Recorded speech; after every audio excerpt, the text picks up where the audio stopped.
Selamat pagi anak-anakku sekalian kelas 6 SDK Maria Ferrari. Salam jumpa kembali bersama saya Teacher Faris dan Teacher Jenny dalam pembelajaran dari rumah. Teacher harapkan kita semua tetap semangat untuk mengikuti pembelajaran ini sehingga pada akhir pembelajaran nanti kita dapat mengerjakan tugas yang diberikan.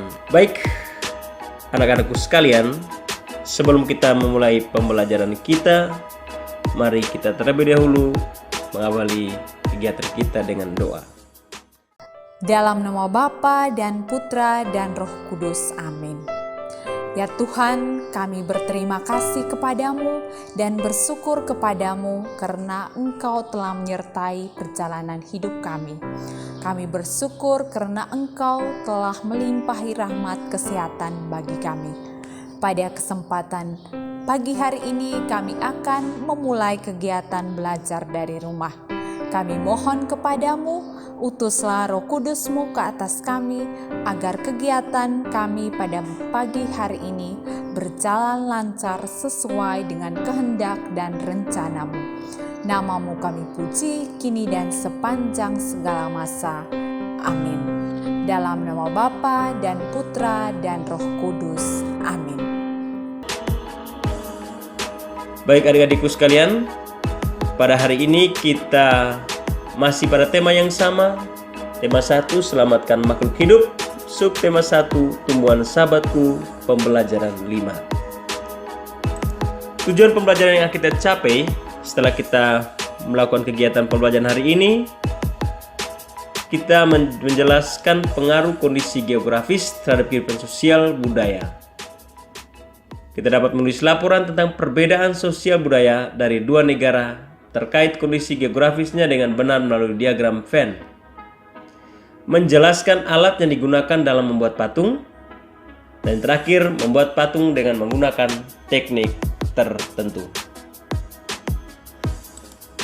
Kemudian, karakteristik pembelajaran yang akan kita capai setelah kita melakukan pembelajaran ini juga, kita peduli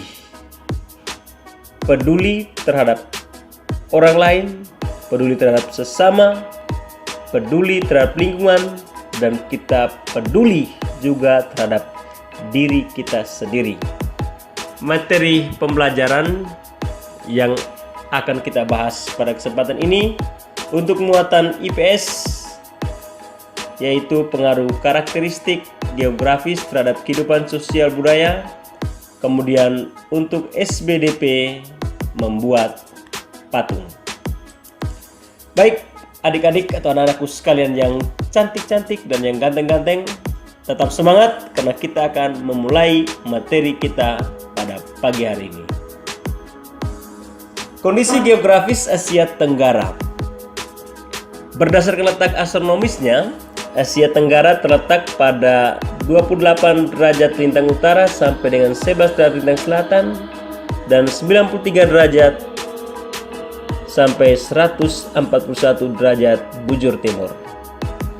Kemudian letak astronomis tersebut menyebabkan sebagian negara di Asia Tenggara memiliki iklim tropis.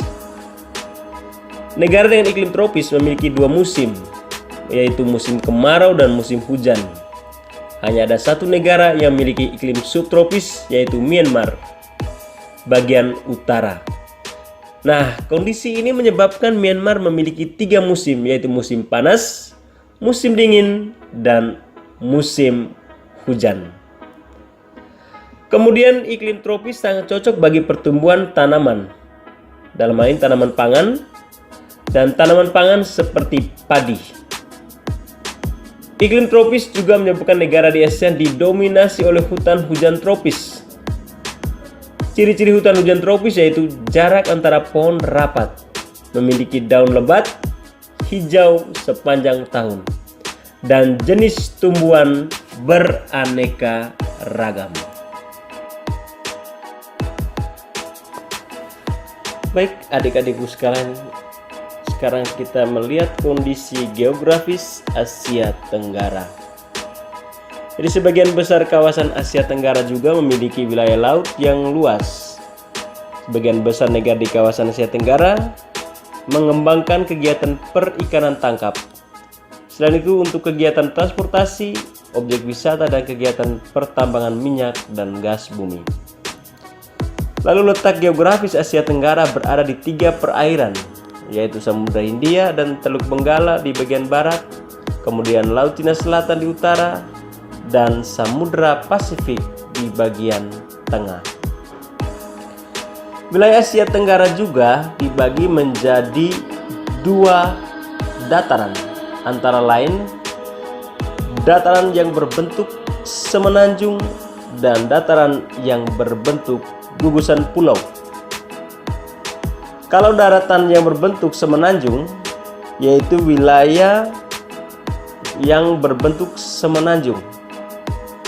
Negara-negara yang wilayahnya berbentuk semenanjung itu adalah Myanmar, Thailand, Laos, Kamboja, Vietnam, dan wilayah Malaysia bagian barat. Lalu yang berikut daratan yang berbentuk gugusan pulau, yaitu wilayah yang berbentuk gugusan pulau. Negara-negaranya adalah Filipina, Indonesia, wilayah Malaysia bagian timur, Singapura, dan Brunei Darussalam. Lalu yang berikut kita lihat kondisi geografis negara-negara di Asia Tenggara dan pengaruhnya terhadap kehidupan sosial budaya masyarakat.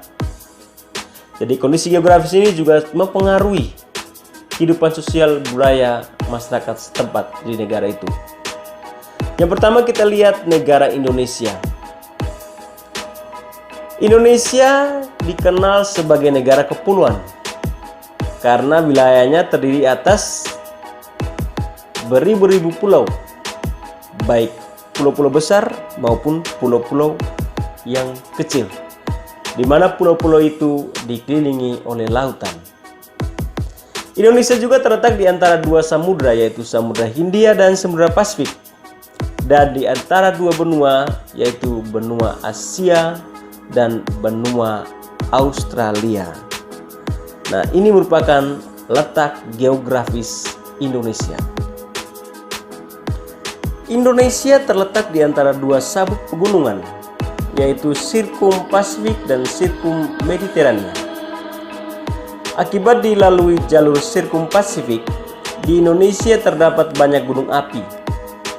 Kondisi tersebut menyebabkan kesuburan tanahnya tinggi. Selain memiliki perairan yang luas, negara Indonesia juga memiliki banyak sungai besar dan kecil, serta danau. Lalu dataran rendah yang luas di Indonesia dimanfaatkan sebagai lahan pertanian dan perkebunan yang menghasilkan padi, sayuran, dan karet.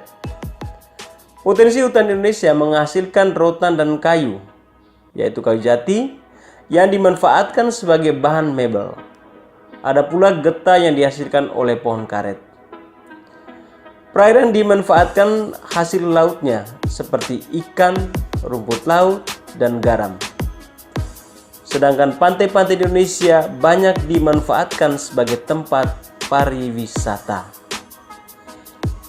Negara kita juga banyak menyimpan sumber daya alam, misalnya hasil tambang, dan hasil tambang seperti batu bara, minyak bumi, dan gas alam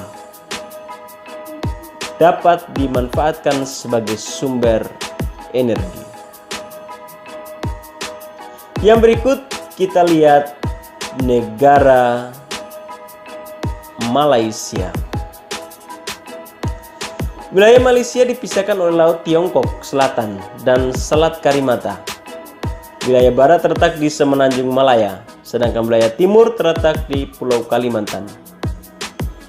Wilayah Malaysia bagian timur sebagian besar berupa pegunungan, sedangkan wilayah Malaysia bagian barat relatif beragam kenampakan alamnya, yaitu dataran, rawa, pantai, perbukitan, dan pegunungan. Sungai yang mengalir di Malaysia Barat adalah Sungai Pahang dan Sungai Perak, sedangkan Sungai Rajang mengalir di wilayah Malaysia Timur. Sebagian kondisi geografis Malaysia adalah hutan yang luas. Hasil hutan seperti kayu menjadi komoditas ekspor. Sepanjang pantai barat dari Perak hingga Negeri Sembilan dimanfaatkan sebagai lahan pertambangan, seperti kilang minyak di Kuala Trengganu dan timah di Perak. Malaysia juga mempunyai perkebunan yang luas yang menghasilkan karet. Hal ini membuat Malaysia menjadi penghasil karet terbesar di dunia. Yang berikut, yang ketiga, kita lihat negara Singapura. Hampir sebagian besar wilayah Singapura berupa dataran rendah. Sebelah barat merupakan daerah rawa dan perbukitan, dengan puncak Bukit Timah berada di bagian tengah. Bukit-bukit rendah berada di bagian barat laut dan selatan. Beberapa sungai kecil mengalir di daratan Singapura, seperti Sungai Kranji dan Sungai Kalang. Sedangkan kondisi geografis Singapura menyebabkan negara tersebut tidak memiliki banyak sumber daya alam. Usaha pertanian dilakukan secara hidroponik. Akan tetapi, beberapa wilayah dimanfaatkan sebagai lahan peternakan unggas. Kita lihat negara yang berikut, yaitu negara Thailand. Pegunungan dan perbukitan berada di sebelah tenggara. Di bagian selatan terdapat Semenanjung Melaka. Di sebelah selatan pegunungan utara juga terdapat dataran rendah. Sungai Chao Phraya terletak di bagian tengah Thailand, yang merupakan dataran rendah yang sangat subur. Sedangkan di bagian timur terdapat Sungai Mekong yang menjadi pembatas dengan Laos. Di bagian timur laut terdapat Plato Korat yang merupakan wilayah kurang subur.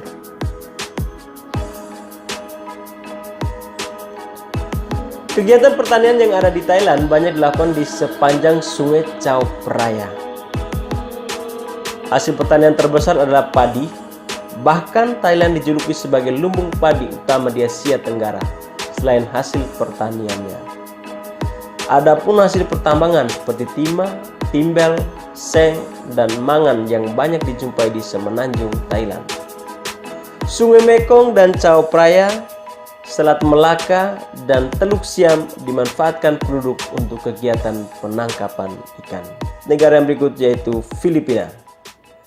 Sebagian wilayah terdiri atas rangkaian pegunungan Sirkumpasifik yang bagi Filipina menjadi dataran pantai barat dan timur yang sempit. Sungai Filipina pendek berarus deras yang berkelok-kelok sehingga tidak dapat dilayari oleh manusia. Beberapa sungai penting di Filipina adalah Sungai Agusan, Sungai Mindanao, Sungai Cagayan, Agno, Pampanga. Filipina termasuk wilayah beriklim tropis.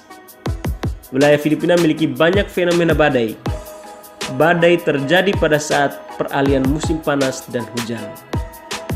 Badai yang terkenal adalah badai Baigos. Masyarakat Filipina memanfaatkan dataran rendah sebagai lahan pertanian dan perkebunan. Hasil pertaniannya antara lain jagung, padi, ketela pohon, tebu, dan tembakau. Hasil perkebunannya antara lain karet, kelapa, dan kayu, merupakan komoditas ekspor terbesar di Filipina. Kondisi geografis di wilayah Luzon dimanfaatkan sebagai pertambangan emas. Yang berikut kita lihat negara Laos. Berdasarkan letak geografisnya, Laos terletak di Semenanjung Indochina. Negara ini merupakan satu-satunya negara di kawasan Asia Tenggara yang tidak mempunyai wilayah perairan. Oleh karena itu, negara ini dijuluki The Landlocked Country. Secara umum, wilayah Laos bergunung-gunung dengan hutan hujan tropis yang lebat. Sebagian besar wilayah Laos merupakan dataran tinggi dan pegunungan Cordillera Annam di bagian utara. Dataran rendah hanya berada di bagian selatan dan barat daya. Sungai Mekong mengalir di wilayah barat daya sampai ke arah tenggara. Daerah sekitar Sungai Mekong adalah daerah tersubur sekaligus terpadat di Laos. Iklim Laos adalah tropis, cenderung hangat. Dataran rendah di Laos, di Vientiane yang ada di Laos, dimanfaatkan sebagai lahan pertanian padi, jagung, dan tembakau. Sumber perikanan Laos terpusat di Sungai Mekong yang menghasilkan ikan karper, dan ikan perch. Yang berikut kita lihat negara Brunei Darussalam. Seluruh daratan Brunei Darussalam dikelilingi oleh wilayah Sarawak, Malaysia Timur. Wilayahnya memiliki dataran rendah dan pantai berawah di bagian barat dan perbukitan di bagian timur. Sungai terpanjang adalah Sungai Belait. Satu-satunya dataran tinggi yang dimiliki adalah Bukit Pagon dengan ketinggian sekitar 1850 meter di atas permukaan laut. Iklim Brunei Darussalam adalah iklim tropis. Kondisi iklim ini dipengaruhi oleh letak geografis yang dekat dengan garis khatulistiwa. Sebagian bentang alam Brunei Darussalam menyimpan minyak bumi dan gas alam yang menyumbang 40% pendapatan negara. Minyak bumi dan gas alam tersebar di wilayah Miri dan Kuala Belair. Dataran rendah di wilayah Brunei Darussalam dimanfaatkan penduduk sebagai lahan pertanian yang menghasilkan padi, kelapa, lada, dan buah-buahan. Negara yang berikut adalah negara Myanmar. Keadaan alam Myanmar berupa dataran rendah hingga pegunungan. Pegunungan di bagian barat Myanmar adalah pegunungan Arakan. Dataran rendahnya merupakan bagian dari delta Sungai Irrawaddy Sitang di bagian tengah. Di bagian selatan, pesisir pantai berupa pantai berbatu karang. Beberapa wilayah di Myanmar menghasilkan sumber daya alam yang beragam, seperti lembah Sungai Sitang menghasilkan tembakau, Plato San menghasilkan teh, dan sayuran banyak dihasilkan di pantai Arakan Yoma. Wilayah Tenasserim dimanfaatkan untuk wilayah pertambangan yang menghasilkan timah. Negara yang berikut adalah negara Vietnam. Keadaan alam Vietnam bervariasi, antara lain terdiri atas bukit, gunung, hutan lebat, dan dataran rendah.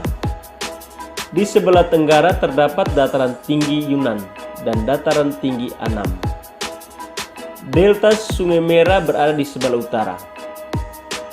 Kota Ho Chi Minh yang berada di dataran rendah menjadi pusat industri utama di Vietnam.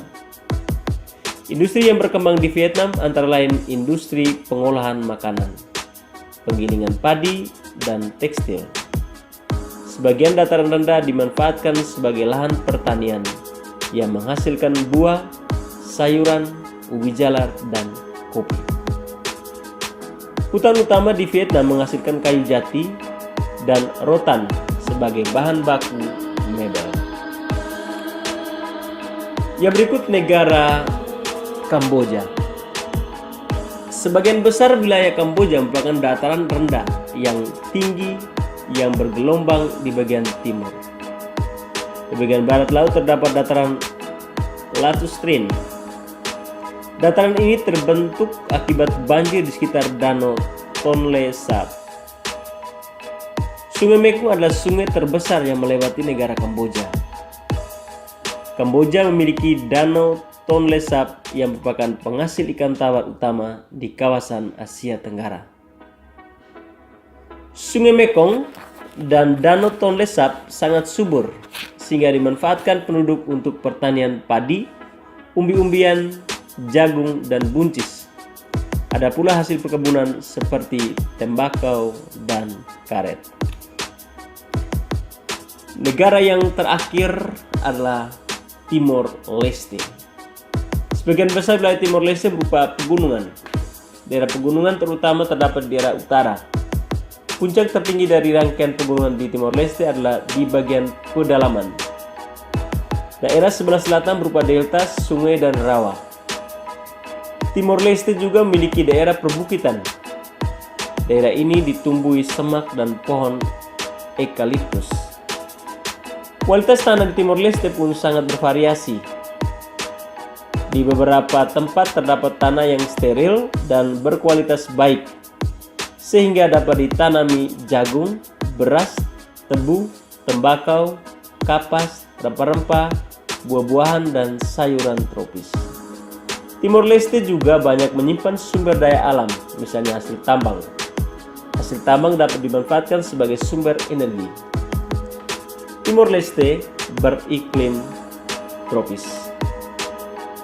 Baik, itu tadi adik-adik atau anak-anakku sekalian, pembahasan tentang letak keadaan geografis di negara-negara di wilayah Asia Tenggara. Nah, anak-anak, kondisi geografis negara-negara di Asia Tenggara memberikan banyak pengaruh terhadap kehidupan sosial budaya masyarakat. Seperti yang sudah Teacher Faris jelaskan tadi, masyarakat dapat memanfaatkan kondisi geografis, misalnya dataran rendah, digunakan sebagai peternakan unggas dan juga kegiatan lainnya. Negara-negara yang memiliki sungai bisa memanfaatkan sungai tersebut untuk kegiatan pertanian. Ada juga yang memanfaatkan perairan seperti laut untuk sarana transportasi, penangkapan ikan, dan tempat wisata. Kondisi geografis Asia Tenggara juga menyebabkan negara-negara ASEAN banyak didominasi oleh hutan hujan tropis. Hutan hujan tropis menghasilkan kayu yang sangat bermanfaat bagi penduduknya. Sebagian dari mereka memanfaatkan kayu untuk membuat patung.